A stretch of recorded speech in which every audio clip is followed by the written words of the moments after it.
आप सभी का यहाँ आने के बाद माननीय मुख्यमंत्री मध्य प्रदेश शासन श्री डॉक्टर मोहन यादव आप सबके बीच में आ चुके हैं और अब माननीय मुख्यमंत्री जी आप सभी को संबोधित करेंगे।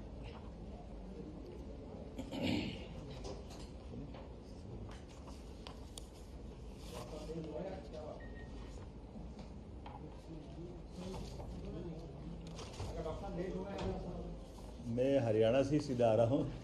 आज मैं गीता जयंती महोत्सव का आयोजन था तो सीधे भागते हाँ वो माफ़ी चाहता हूँ, मैं माफ़ी चाहता हूँ।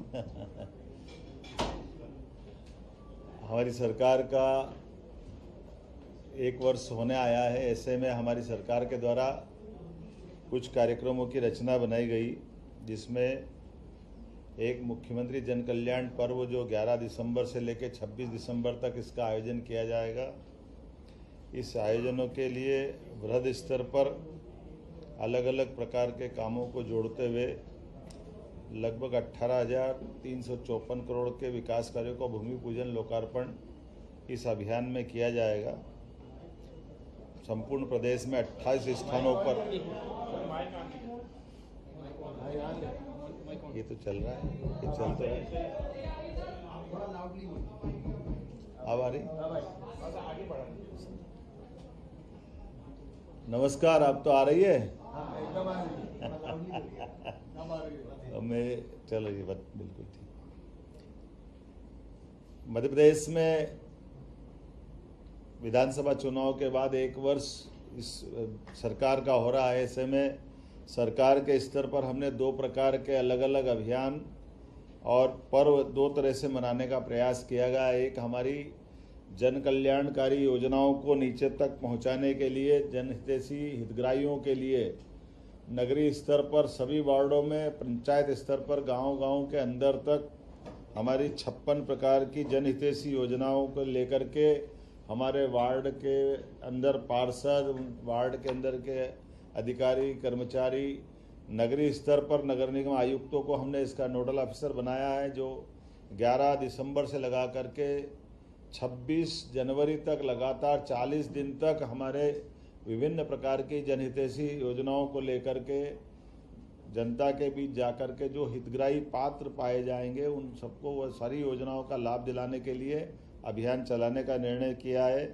इसी प्रकार से जन कल्याण पर्व के माध्यम से हमारी बड़ी बड़ी योजनाओं को लेकर के प्रदेश के स्तर पर हमने कुछ कार्यक्रम बनाए जो लगभग एक पखवाड़ा के रूप में लगेंगे, जिसको हमने नाम दिया जन कल्याण पर्व के माध्यम से, जिसमें लगभग 18,354 करोड़ के विभिन्न प्रकार के विकास कार्यों का भूमि पूजन और लोकार्पण अलग अलग अवधि में किया जाना प्रस्तावित किया गया है। खास करके हमारे लिए यशस्वी प्रधानमंत्री के आशीर्वाद से हमारे नदी जोड़ो अभियान में हमें बड़ी सफलता मिली है। नदी जोड़ो अभियान में केन बेतवा ये बहुत बड़ी वृहद योजना है। स्वर्गीय भारत रत्न अटल बिहारी वाजपेयी जी ने स्वप्न देखा था कि यह नदी जोड़ो अभियान होना चाहिए। यशस्वी प्रधानमंत्री के आशीर्वाद से भारत की पहली नदी जोड़ो अभियान की पहली योजना केन बेतवा, जो बुंदेलखंड और यूपी दोनों राज्यों के मध्य में लगभग 1 लाख करोड़ की ये योजना है, जिसके माध्यम से हमारी इस योजना के पहले चरण का भूमि पूजन लोकार्पण माननीय प्रधानमंत्री जी समय देंगे तो हम इस पखवाड़े के अंदर ही इस योजना को रखने जा रहे हैं। एक 20 वर्ष से ज़्यादा समय से पार्वती काली सिंध चंबल योजना पे भी हमने सहमति दी है कि हमारे राज्य और राजस्थान दोनों के हित सामान्य है और सहज है।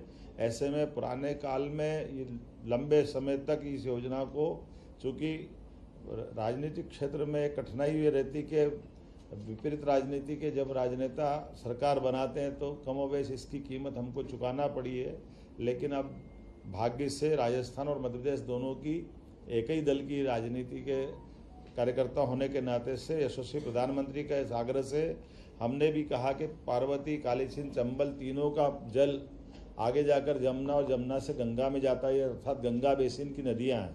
तो हमारे लिए ये बड़ी योजना पे काम करने का हमने निर्णय किया है। हमने सहमति दी है। आमतौर पे इस पर high court, supreme court, Madhya Pradesh सरकार बहुत दिनों तक लड़ती रही है, लेकिन हमने इसमें समाधान दिया कि इसकी ज़रूरत नहीं है, ये दोनों राज्यों के लिए बेहतर होगी। तो 10 जिले हमारे और बाकी के 13 जिले राजस्थान के दोनों के बीच में इसका भी एक हमने अपनी जल शक्ति मंत्रालय के माध्यम से स्वीकृति दी, जिसमें लगभग 70,000 करोड़ से ज़्यादा के कामों के प्लान दोनों राज्य बना रहे हैं। यशस्वी प्रधानमंत्री के आशीर्वाद से इस योजना का जब वो चाहेंगे आगे वो अनाउंस करके हमारा MOU पे हमने मन मस्तिष्क से इसमें स्वीकृति सहज रूप से दी है। आपकी जानकारी के लिए बता दूं कि हमारे floating solar park, IT park, Sondwa, ऐसे बहुत सारे कार्यक्रमों के साथ बहुत सारे प्रकार से हमने अलग अलग कार्यक्रमों और कामों को जोड़ा, जिसकी विभिन्न प्रकार की योजनाओं के साथ आपको एक पुस्तिका देंगे जिसमें विस्तृत रूप से वो मिलेगा। खास एक बात हमने कहा था कि यशस्वी प्रधानमंत्री के नेतृत्व में 2014 के बाद 2024 तक भारत 5वीं अर्थव्यवस्था बना है और 5 साल में वो तीसरी अर्थव्यवस्था बनेगा, तो स्वाभाविक रूप से राज्यों की अपनी भूमिका होना चाहिए। तो हमने अपनी सरकार के गठन के बाद निर्णय किया था कि जो हमारा 3.25 लाख करोड़ का बजट है, इसको हमने पहले साल में 3.5 लाख करोड़ का और इसको 5 साल के अंदर 7 लाख करोड़ के हमारे अपने निवेश को, हमारे बजट को ले जा करके सभी प्रकार की पुरानी योजनाएं जो जनहितैषी योजना है उस सारी योजना को चालू रखते हुए हमारा GDP बढ़ाने का निर्णय किया है। इसके लिए हमने चरणबद्ध रूप से काम भी चालू किया है। खास करके संभाग केंद्र की रीजनल इंडस्ट्री कॉन्क्लेव हमने जो करना प्रबंध शुरू किया था, तो 6 हमारी रीजनल कॉन्क्लेव हुई है, जिसके माध्यम से हमारा लगभग 3.25 लाख करोड़ के निवेश के प्रस्ताव अभी तक हमारे पास प्राप्त हुए हैं। और इसी के साथ साथ हमारी 6 इंडस्ट्री कॉन्क्लेव उज्जैन, जबलपुर, ग्वालियर, सागर, रीवा और नर्मदापुरम में पिछली 7 दिसंबर तक हुई है। अगला जनवरी में हम अपनी एक 16 जनवरी को शहडोल संभाग की कॉन्क्लेव करेंगे।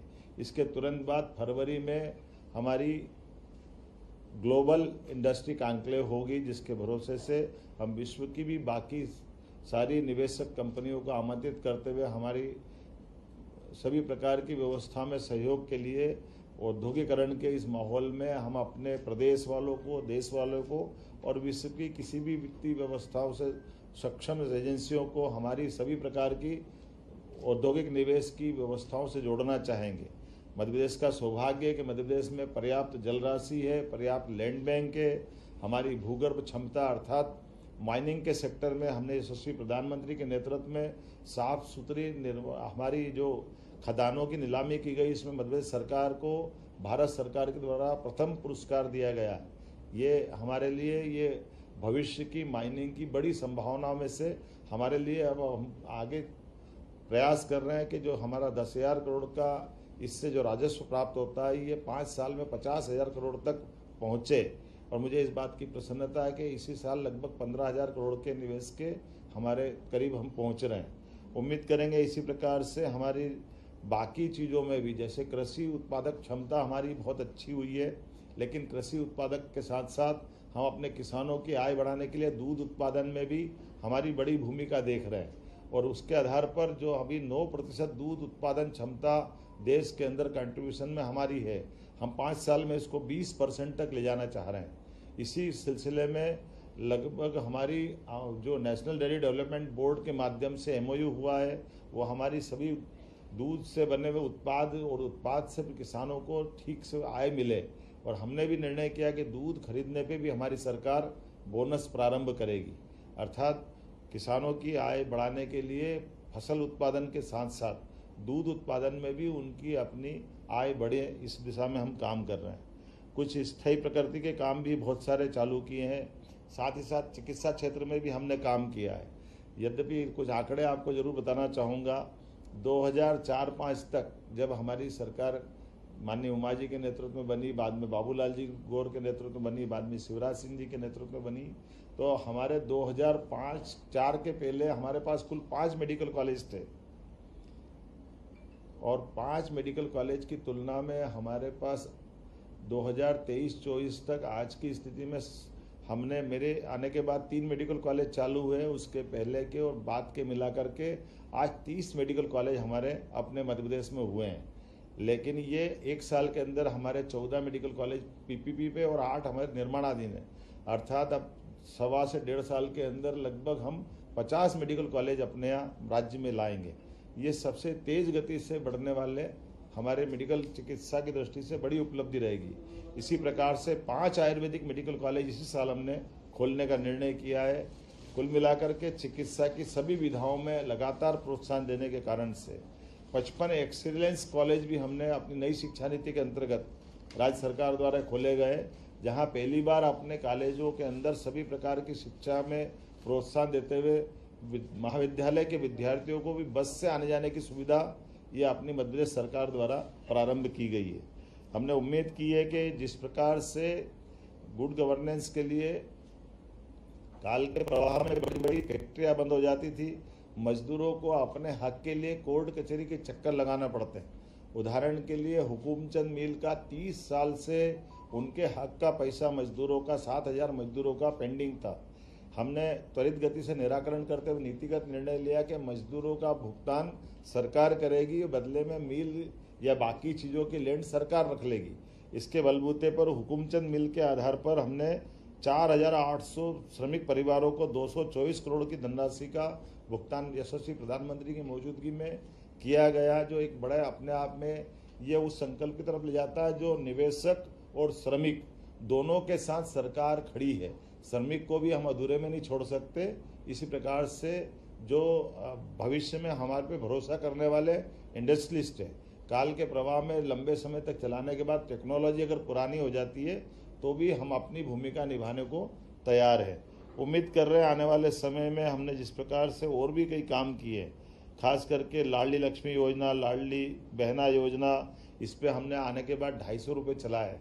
यद्यपि हमारे विरोधी दलों ने कहा था कि केवल चुनाव तक की योजना है, बाद में बंद कर देंगे, वित्तीय व्यवस्था खराब हो जाएगी, लेकिन हमने उस पर भी धनराशि बढ़ा करके इस संकल्प की पुष्टि की है कि हमने जो कहा है वो हम करके दिखाएंगे। नारी सशक्तिकरण की दिशा में ये सारी योजनाएं उसी प्रकार से चालू रहेगी। मुझे इस बात की भी प्रसन्नता है कि हमने एक नए एयरपोर्ट का लोकार्पण रीवा एयरपोर्ट के नाते से किया है। एविएशन की दिशा में हमने बहुत बड़े काम अलग अलग प्रकार से किए हैं। उसी के सिलसिले में हमारे अपने रीजनल एयर कनेक्टिविटी भी बढ़ाई है, जिसके आधार पर टूरिज्म को लेकर के सिंगरौली, भोपाल, रीवा, सतना ऐसे कई छोटे सेक्टर में भी हमने अपनी लोकल हवाई सेवा भी उपलब्ध कराई, जो हवाई यातायात के साथ साथ पर्यटन को भी बढ़ावा दे रही है। हमने प्रयास किया है कि हमारे एयर एम्बुलेंस की सुविधा के माध्यम से आयुष्मान योजना के आधार पर बीमार या डॉक्टर और कलेक्टर की दोनों की सलाह पर उसको और उन्नत हॉस्पिटल तक पहुंचाना होगा, तो एयर लिफ्ट के माध्यम से हम उसकी जान बचाने में उसके आयुष्मान कार्ड के आधार पर ही एयर एम्बुलेंस की सुविधा दे रहे हैं और बड़े पैमाने पर इसका हमको अच्छा रिस्पांस मिला है। ऐसी बहुत सारी योजना में काफ़ी चीज़ें बता सकता हूँ, जैसे हमने लाडली बहनाओं को 450 रुपये में गैस टंकी की रिफिलिंग की सुविधा प्रदान की है, और भी बहुत सारी चीज़ आपको मिलेगी। मैं उम्मीद कर रहा हूँ कि ऐसी सारी सुविधाओं के साथ हमारी सरकार लगातार आगे बढ़ रही है। मुझे लगा कि आज आपके बीच में बात करना चाहिए, तो कुछ ऐसे मैंने अपनी कुछ बातें कही है। कुछ हमने नवाचार भी किए हैं, जैसे हमारे यहाँ कुलपतियों के नाम आमतौर पर कुलगुरु पे हमने किया है। ये हमारे पहले महाराष्ट्र की सरकार ने इसको लागू किया हुआ है पहले से। हमारे यहाँ कुलपति कुलगुरु कहाए जाएंगे, ये बीते साल ही हमने निर्णय किया है। ऐसे हेल्थ के सेक्टर में हमने निर्णय किया है, पहले हेल्थ डिपार्टमेंट अलग, हेल्थ एजुकेशन अलग, दो अलग अलग मंत्रालय थे। हमने कहा ये अनावश्यक है, इससे खर्चा भी बढ़ता है और सुविधा में भी असंगत होती व्यवस्था, इसलिए दोनों मंत्रालय को एक करके हमने एक ही मंत्री को ये दोनों काम दिए। पशुपालन के साथ साथ हमने जनहितैषी भी कई सारे निर्णय किए कि अब हमारे यहाँ पर आमतौर पर बीमारों को लेकर के आने के लिए एम्बुलेंस होती है, और किसी कारण से किसी की मृत्यु अगर हो जाए तो कोई हाथ में, कोई ठेले पे, कोई काय से ले जाता था। हमारी सरकार ने निर्णय किया कि सभी हॉस्पिटल में सब वाहन दे करके, जो जहाँ, क्योंकि भौगोलिक रूप से हमारा राज्य बड़ा है, तो हर व्यक्ति को संवेदनशीलता के आधार पर उसको अपने घर तक पहुंचाने के लिए सरकार सब वाहन देने की तरफ आगे बढ़ी है। मैं और भी कई सारे निर्णय बता सकता हूं, खास करके रानी दुर्गावती के नाम पर हमने अपनी रानी दुर्गावती जी का 500 जन्म शताब्दी वर्ष चला रहा है, इसलिए उनके पहली राजधानी गढ़मंडला की राजधानी जबलपुर में थी, उनके नाम पर हमने कैबिनेट की। एक और उनकी राजधानी संग्रामपुर में थी, वहाँ भी हमने कैबिनेट की है। साथ ही साथ कोदो कुटकी पे हमारी तरफ से 1000 का अनुदान जोड़ते हुए रानी दुर्गावती योजना के आधार पर श्री अन्न योजना को भी प्रोत्साहन देने का निर्णय किया है।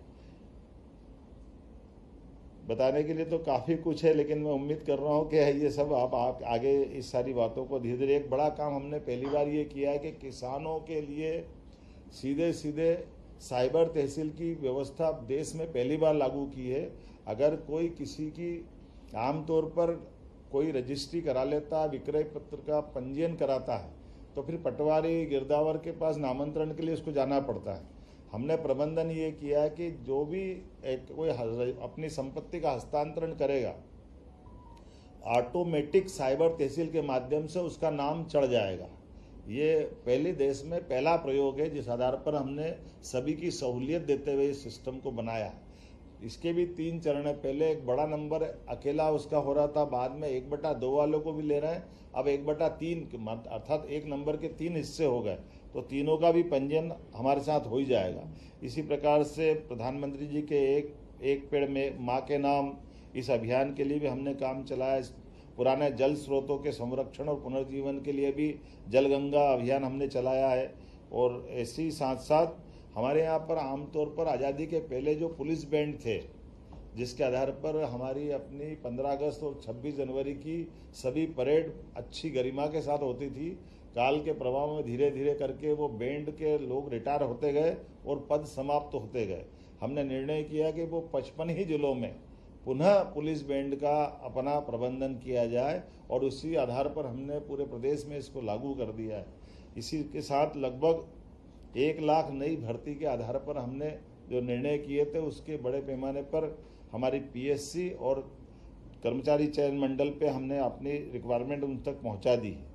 नारी सशक्तिकरण की दिशा में पहली बार हमारे राज्य ने 35% पद अपनी बहनों की नियुक्तियों के लिए, ये हमारी सरकार ने निर्णय लिया माननीय मोदी जी के इसी भाव के आधार पर कि हमारी शासन में भागीदारी दोनों की बराबरी से होना चाहिए। मैं उम्मीद कर रहा हूं कि बहुत सारे कामों को लेकर के कई वर्ल्ड रिकॉर्ड भी बनाए हैं, कई अलग अलग। जैसे उदाहरण के लिए खजुराहो फेस्टिवल हमारा होता था, उसमें 1484 कथक नृत्यों के साथ में उनका अपना वर्ल्ड रिकॉर्ड बना गिनीज बुक में। ताल दरबार जो तानसेन की नगरी है, वहाँ हमारा उस पर वर्ल्ड रिकॉर्ड बना। हमारे सभी प्रकार के त्यौहार मिलजुल कर मनाने की परंपरा प्रारंभ की, तो मकर संक्रांति से लगाकर जन्माष्टमी तक और जन्माष्टमी से लग गोवर्धन पूजा तक सभी त्यौहार को जनता के साथ मिलकर मनाने की परंपरा। क्योंकि आमतौर पर हमारा समाज तो मनाता था लेकिन सरकार दूर रहती थी, लेकिन सरकार की सहभागिता बढ़ना चाहिए, इसलिए सारे त्यौहार को मिलजुल कर मनाने की परंपरा चालू की। कुछ और बहुत सारी चीज़ें हैं, जैसे हमारा प्रयागराज के बाद सिंहस्थ का आयोजन उज्जैन होने वाला है। ऐसे में सिंहस्थ की दृष्टि से हमारी पुरानी तुलना में संख्या भी बढ़ेगी और प्रबंधन भी बढ़ाने पड़ेंगे। इसलिए आवागमन की पर्याप्त सड़कें बनाने के साथ साथ जल की राशि भी पर्याप्त उपलब्ध है।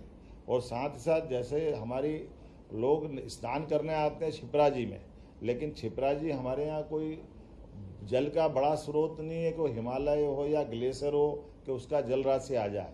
तो स्वाभाविक रूप से हमको अपने पिछले 80 में हम गंभीर नदी से स्नान करा रहे थे, बाद में नर्मदा जी को जोड़कर जल राशि का प्रबंधन कर रहे हैं। इस बार हमने प्रबंधन किया कि वर्षा के जल का अंदर क्षिप्रा जी का ही जल का संग्रहण हम सिलारखड़ी तालाब में कर लेंगे, और उस पानी से ही, उस जल से ही हम अपने पूरे साल क्षिप्रा जी के किनारों पर क्षिप्रा जी का ही जल देंगे। तो एक तरह से जो मन की भावना रहती है, लोग क्षिप्रा में स्नान करने आते हैं, तो उसी नदी का जल मिलेगा, पवित्र नदी का, ताकि ये मन की भावना का संतोष भी रहे। और ये माननीय मोदी जी के उस भाव का भी संकल्प की पूर्ति करता है, जो बूंद बूंद से हम अपने जल ही जीवन है, इस भाव को रेखांकित करने का प्रयास किया है। मैं उम्मीद करता हूँ आज वैसे तो सहज रूप से हमने आपके बीच आए थे, मुझे खुद को ऐसा लगा नहीं था कि मैं आज थोड़ा सा, क्योंकि मैं हरियाणा में गीता जयंती महोत्सव में शामिल होकर आया हूँ। मैं विलम्ब से आने की क्षमा भी चाहता हूँ एक बार फिर, और उम्मीद करता हूँ कि हमारी और जब विस्तृत बात होगी तो दोबारा विस्तार से बात करेंगे। गीता जयंती को लेकर क्या मध्य प्रदेश में आप करने वाले हैं? देखिए, हमारे लिए भगवान कृष्ण का जीवन, उनके विविध पक्षों से समाज में सीखने वाली कई सारी बातें। तो एक बात उनकी महत्व की ये भी है कि भगवान ने शिक्षा की महत्ता के लिए कंस को मारने के बाद उज्जैन में शिक्षा ग्रहण करने आए। तो हमारे लिए आज समसामयिक ये होगा कि जो शिक्षा के प्रति अनुराग उनका है 5000 साल पहले भी, वो इतनी बड़ी घटना के बाद शिक्षा की महत्ता दे रहे, तो हमारे बालकों में भी ये भाव जाना चाहिए कि शिक्षा सबसे पहली जरूरत है। इसलिए हमने इस बात को रेखांकित करते हुए गीता जयंती उत्सव में भी भाग ले रहे हैं और गीता जी के विविध पक्षों से समाज में भी बात पहुंचा रहे हैं। आज भी हम देखते हैं कि गीता गूगल सर्च करेंगे, दुनिया में सबसे ज़्यादा पढ़ी जाने वाली पवित्र पुस्तकों में से एक है। तो स्वाभाविक रूप से लोगों की उसमें रुचि भी है और हरियाणा गीता जयंती महोत्सव पहले से ही मनाता आया, तो हमने प्रयास किया कि गीता जयंती हम भी मनाएंगे।